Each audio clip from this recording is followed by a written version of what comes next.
Hello यारो, so finally Singham again finally release हो चुकी है और आज के इस वीडियो में हम सिंघम अगेन मूवी की एंडिंग एक्सप्लेन करने वाले हैं। तो एंडिंग में सिंघम और सिम्बा दोनों ही अर्जुन कपूर एके जुबैर मलिक और उसके गुंडों के हाथों पकड़े जाते हैं और वही जुबैर मलिक अपनी रियल आइडेंटिटी बताता है कि वो ये सब क्यों कर रहा है और इसका रीजन और कुछ नहीं बल्कि दादा का, बाप का, पोते का, सबका बदला अपना अर्जुन लेगा। दैट्स इट, यही इस मूवी की ओवरऑल स्टोरी है रिवेंज के अराउंड। और क्यों ये डायलॉग क्रिंज लग रहा है ना, लेकिन ये लास्ट वाले दो वर्ड छोड़ के सब कुछ आपने सिम्बा ने ही जुबैर मलिक को बोला है। खैर आगे बढ़ते हैं। सो इसके बाद गवर्नमेंट जैकी श्रॉफ के कैरेक्टर को रिलीज कर देती है, जिनका इस मूवी में कुछ ज्यादा रोल नहीं है, सिर्फ एक छोटा सा कैमियो ही हम बोल सकते हैं, ताकि वो अर्जुन कपूर के साथ नेगोशिएट कर सके सिंघम, सिम्बा और अवनी के लिए, ताकि वो सब सही सलामत वापिस आ जाए। लेकिन यहाँ भी अपने मिनिस्टर साहब बोलते हैं कि सिंघम, अवनी और जैकी श्रॉफ दोनों को ही साथ लेकर आना, जो कि जुबैर के कब्जे में है और ये लोग श्रीलंका में है। और आयरनी तो देखो, श्रीलंकन गवर्नमेंट को इसके बारे में कुछ भी पता नहीं चलता है, जबकि उनके ही देश में गाड़ियों के साथ फास्ट एंड फ्यूरियस किया जा रहा है। गाड़ियां रास्तों पे फूट रही है लेकिन उन्हें कुछ भी पता नहीं लगता है। लेकिन खैर फिर अपने श्री राम, सीता माँ और हनुमान जी को बचाने अपने लक्ष्मण, गरुड़ देव और दीपिका पादुकोण के कैरेक्टर को क्या बोलते हैं मुझे याद नहीं आ रहा है। तो ये सब लोग मिलकर सिंघम और सिंघम्भा को बचाने आ जाते हैं और शुरू होती है गाड़ियों की रासलीला, जहाँ आपने टाइगर श्रॉफ गाड़ी को एक हाथ से चलाते हैं और दूसरे हाथ से गोलियां चला रहे हैं। वही अपनी दीपिका पादुकोण एक लेडी टार्जन बन के गाड़ी से चिपक जाती है और ये सब लोग मिलकर इस पोर्ट में ही दिवाली शुरू कर देते हैं, जहाँ ये लोग हर उस चीज को जलाने और उड़ाने लग जाते हैं जो भी इनको दिख रही है। और आपने ये देसी एवेंजर्स मूवी के इस सीन को रिक्रिएट कर देते हैं, जो कि अच्छा नहीं लगता है मैं बोलूंगा। और हाँ,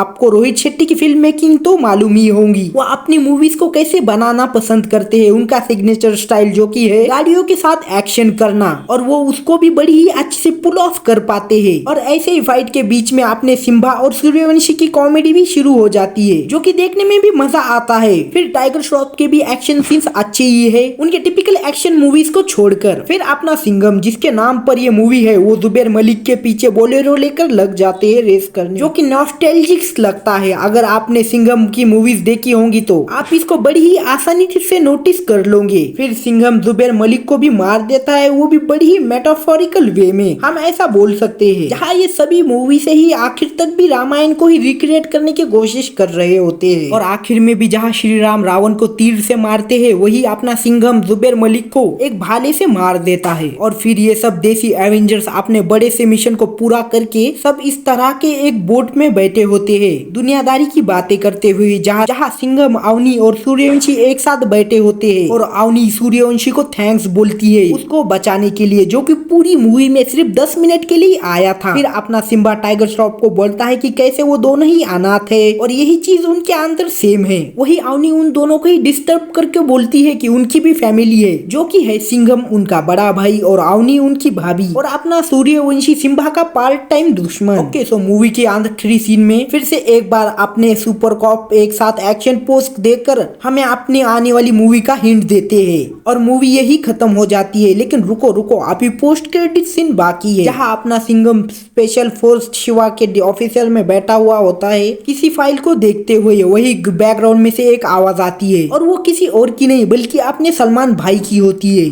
जो कि अब ऑफिशियली कॉप यूनिवर्स में आ चुके हैं एस चुलबुल पांडे। और अगर आप इसको सोचने जाओगे तो ये अपने आप में ही कितना बड़ा प्लॉट होल बना देता है इस पूरे ही यूनिवर्स में। जहाँ दबंग में करीना कपूर ने एक आइटम सॉन्ग किया है, वही इस यूनिवर्स में वो उनके आयरन मैन की वाइफ है, जिसके नाम पर आप ये यूनिवर्स चला रहे हो। भाई क्या ही बोले, लेकिन खैर अब तो ऐसा लग रहा है कि next movie directly Singham and Chulbul Pandey के ही अराउंड होंगी, क्योंकि मेकर्स ही इसको हिंट करते जाते हैं, जहां आखिरी में mission loading with Singham and Chulbul Pandey आ जाता है और इसी के साथ ये मूवी खत्म हो जाती है। लेकिन अगर आप इस पोस्ट क्रेडिट सीन को थोड़ा भी ध्यान से देखने जाओगे तो आपको ये बड़ी ही आसानी से समझ में आ जाएगा कि ये सीन बहुत ही जल्दी में शूट किया गया है और इसके पीछे कुछ ज्यादा मेहनत भी नहीं की गई है। ये सिर्फ और सिर्फ एक रूम के ही अंदर शूट किया गया है, जो कि ऑब्वियसली रिसेंट के सिचुएशन के हिसाब से सही भी है, जहाँ सलमान खान की प्राइवेट लाइफ में कुछ प्रॉब्लम्स चल रही है। इसी की रीजन हम इस चीज के लिए मान सकते सकते हैं। और इससे हट के सलमान खान एस चुलबुल पांडे एक बहुत ही गलत डिसीजन भी साबित हो सकता है मेकर्स के लिए। और उसकी मेन वजह है सलमान खान का स्टारडम, क्योंकि हम इंडियन मूवीज की बात कर रहे हैं यहाँ पर, जहाँ मूवी स्टोरीज के अकॉर्डिंग कम और एक्टर्स के ईगो के हिसाब से ज्यादा चलती है। और ये सबसे बड़ा चैलेंज होगा रोहित शेट्टी के लिए कि वो कैसे इस 3A लिस्टेड एक्टर्स को संभालते हैं, वो भी बॉलीवुड के सबसे बड़े एक्टर्स है ये सब लोग। वो इस सब को कैसे ओवरकम करते हैं ये तो हमें समझ में ही आ जाएगा पॉप यूनिवर्स की अगली मूवीज से। तो अभी के लिए तो इस मूवी के अराउंड एक ठीक ठाक सी हाइप बन गई है, जो कि मूवी के फेवर में ही काम करेंगी। ओवरऑल मैं यही बोलूंगा कि मूवी ठीक ठाक है, लेकिन फिर भी सूर्यवंशी से तो ओवरऑल अच्छी ही मूवी है, जहाँ सिर्फ और सिर्फ फैन सर्विस और कुछ अच्छे एक्शन सीन्स हमें इस मूवी में दिखाए गए। और हाँ, स्टोरी पर तो कुछ ज्यादा ध्यान देना भी मत, स्टोरी एकदम बेसिक है, लेकिन खैर मूवी एंटरटेनमेंट से भरी हुई है।